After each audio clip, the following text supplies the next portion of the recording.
नमस्कार सब भोजपुरी भैया लोगों के हाथ जोड़ के प्रणाम बा।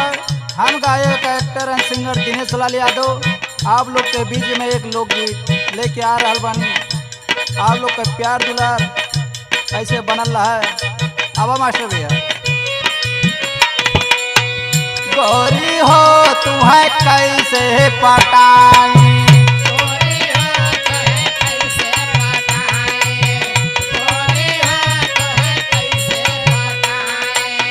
गोरिया हो तुम्हें कैसे पटाई,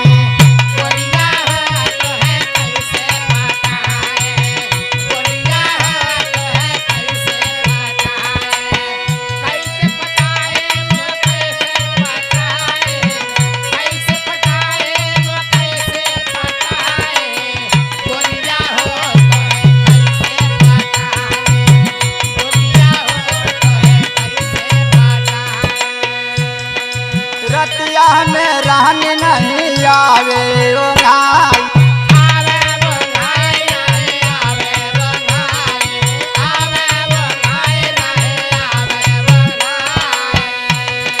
तोरे गोरैया पे मनवा लो भाई,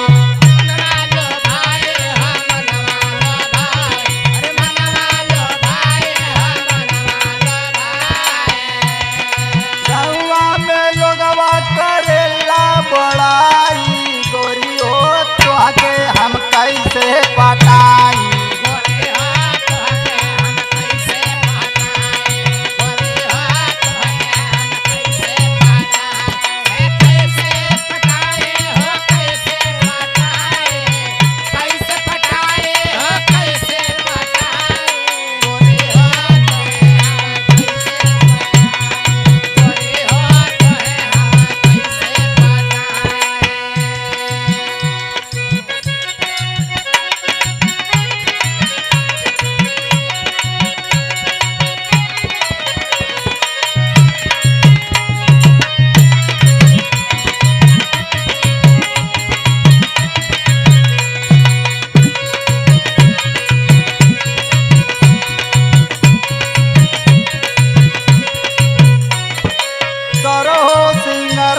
जब करेलू रानी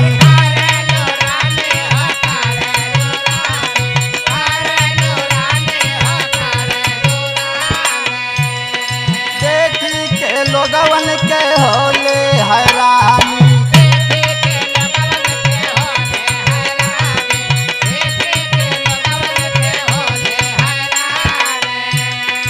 लइका जवानन के भइलू दबाई, गोरी हो तुहे हम कैसे पटाई,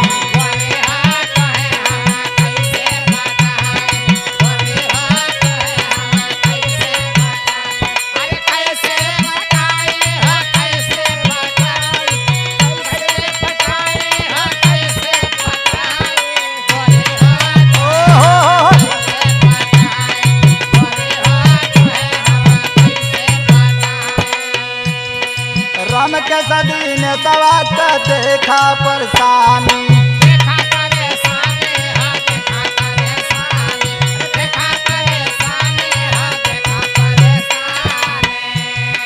तोहरो बरहनी हो छलकत जवानी,